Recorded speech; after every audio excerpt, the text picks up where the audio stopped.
Okay, nagtaka at kasi meron ako narinig na may pinupunit na kakaibang tunog, dito tunog papel. Tapos nung time na yun, pagtapos ko mag-ihi, nagmasid muna ako. Tapos mamaya, sinilip kong dahan-dahan. Nung nakita ko umusok na po, dumiretso na po akong dumungaw. So nakita ko po na nagsiserve na yung tao sa loob.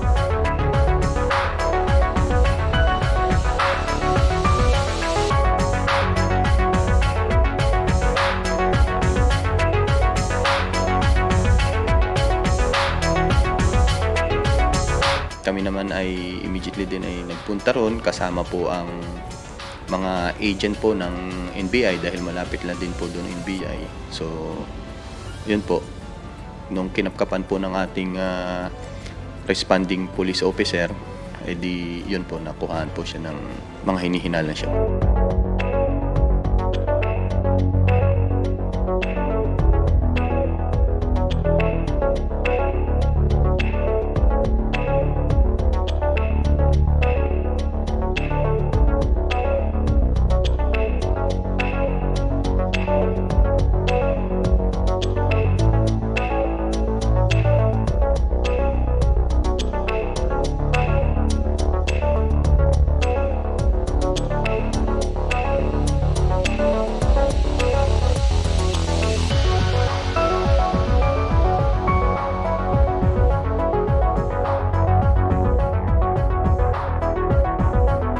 Ang gawin po lang namin ay sir, ay pagiging alerto, doble alerto na lang lalo kami sir.